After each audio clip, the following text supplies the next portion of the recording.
Life is a roller coaster from Ronan Keating. Monday night, Paddy MacDee show. We're here through till 1 o'clock in the morning.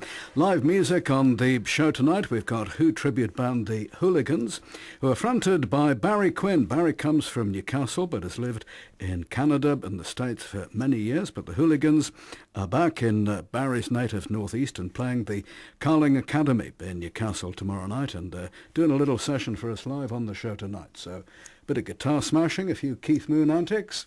I'm only kidding, it's an acoustic set, but the Wholigans here in about 20 minutes.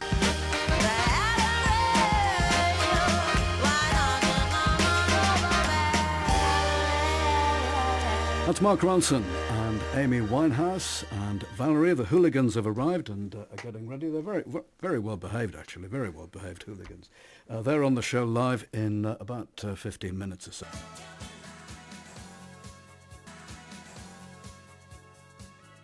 Fleetwood Mac, Little Lies. You wouldn't believe what's going on here. We're doing a bit of a sort of mixing, so we're kind of getting the boys all sorted out here in the studio and doing what I lovingly call a Paddy MacDee rough mix, because bands come in here and think there's going to be a team of engineers to sort them out and mic them up and do all the rest of it, and there's just little old me, but we're getting there, we're sorting them out, and the Wholigans playing live before too long.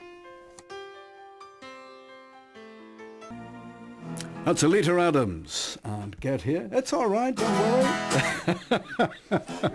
We're just getting ready for the Wholigans. The Wholigans are with us on the show just ahead of their gig tomorrow night at the Carling Academy, and they're playing live very shortly. So love that. That's Jules Holland and Ruby Turner and their new song called The Informer.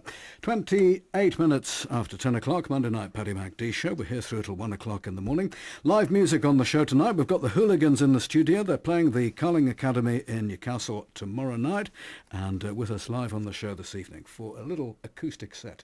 No smash guitars, no Keith Moon antics. They're very well behaved.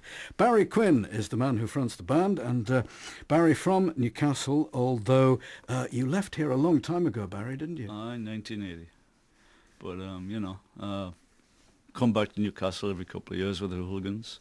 So I'm enjoying it. It's nice to come home, go to the local and have a few with the lads, you know. So you've still got a bit of the accent. Well, now what happens is when I go back to America, everybody says, excuse me, pardon me, what did you say? So I have to repeat myself. So I have to change the way I talk. But when I come back to Newcastle, I just fall right back in it, you know. I'm not full-blown Geordie. I mean, you know, I come here and they go, you're American, like, aren't you? I go, no. And I go to America back and home, say, Geordie. Where the devil do you come from? Right. I have no idea. Very confusing. But I think it was 1980 you left. Yes, there wasn't a lot here. The shipyards are closed. There wasn't much work, and it was a good move for me at the time. I mean, I love Newcastle, love Wall's End and everything, but there was just nothing much going on for me in particular at that time. So, and I had the chance to go to Canada, so I went to Canada and lived there for a while, and now I'm down in Florida. So what did you do when you first went to Canada? I was a painter, but started the Wholigans in like 1982, and it's been going ever since. That's a long time, isn't it? I mean, I'm old. I know. You've got a special birthday soon, haven't you? 70. Yeah. With these young guys you've got with you. Yeah, big 5-0. Well, that's very young these days, isn't it? Yeah, I like your way of thinking. 60 is the new 40, they say, don't they? I hope so. I don't know who they are, but I'll go for that. I'm very pleased. Go for that. But I guess when you started the Wholigans, there wouldn't be anything like the same number of tribute bands as there was only these days. 2 or 3 more others in Toronto that I know of, and probably worldwide. Nobody called themselves tribute. There was maybe a Stones and obviously the Beatles. You know, they had the Beatlemania thing, but no, we were the very first Who tribute ever, anywhere. So, had you always been a big Who fan? Honestly, no. So somebody happened to tell me I looked like Roger Daltrey one day, and I said, oh, okay, well, thanks, you know, whatever. And I didn't really pay much attention to it, and then I ended up in a band, and we played a couple of Who songs, and everybody liked it, so we played 2 more, and then next thing you know, we're doing a whole show of it. So I didn't mean to do this. It just happened. But now I am a Who fan. I didn't start off as one, but now I am. Yes. Had you, I mean, back home when you were a kid, did you ever see them play live? No, my dad, he went to see Tommy and all that stuff at the Odeon in Newcastle. And he says, "Do you want to go see The Who?" I said, "No, I don't want to go see The Who. I like Black Sabbath, and stuff like that." And meanwhile, he went backstage, met the band and everything, and I just never thought of anything of it until now. Now I wish I'd gone. But at the time, I was listening to Sabbath and Thin Lizzy. And So you'd be at the Mayfair banging your head there, were you? oh, the Mayfair, that's fantastic. So AC/DC there. I've seen some good bands there, yeah.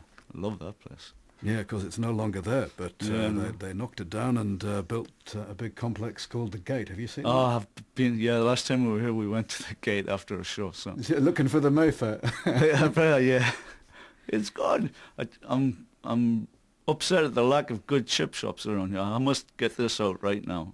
There's not many good chip shops around where I've been, so Really? anybody knows a good chip shop, there's- come up and there's- tell me There's them all, plenty will of you? good chip shops. Do you have chip shops in Florida? No.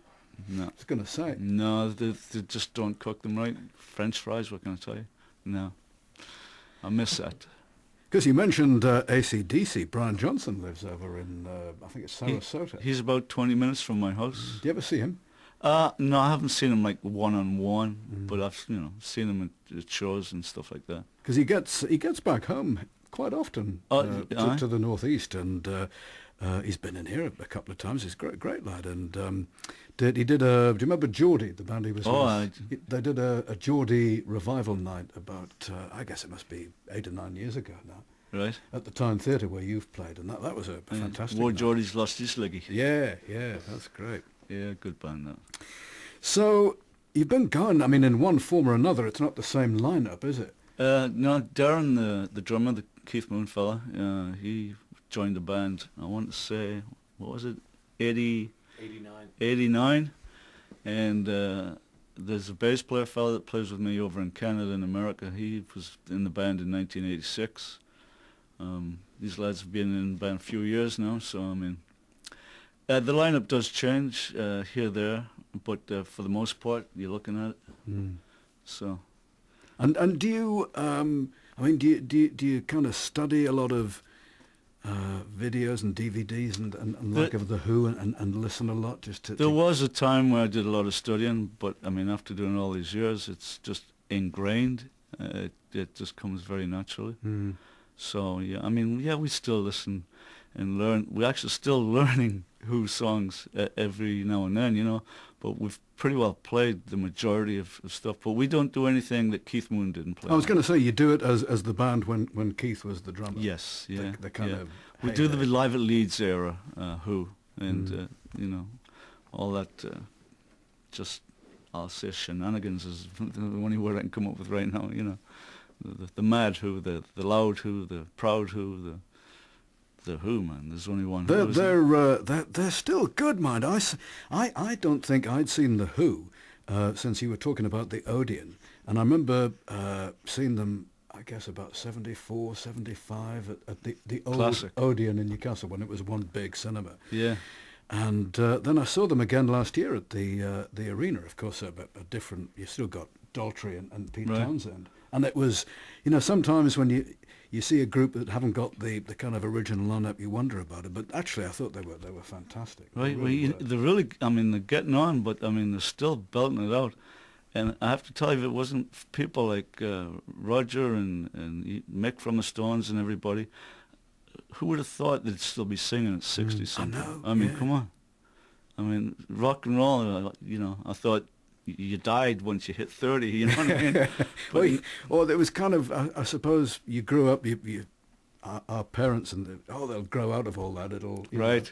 It'll all finish, won't it? That was the kind of attitude many years Yeah. ago, which is very different now. And but there's no reason, is there, why people can't be playing music until they're, whatever, 70, 80. And Absolutely if you not. look at the kind of famous blues and B.B. jazz King, singers, going Right. till they drop, don't they? John Lee Hooker was 80 something, wasn't he? I think? Yeah, I mean, all fantastic musicians. There's absolutely no reason to stop. So there's no reason why bands and the like shouldn't follow suit, really. And if people are still coming out to see them, and then obviously it's a product that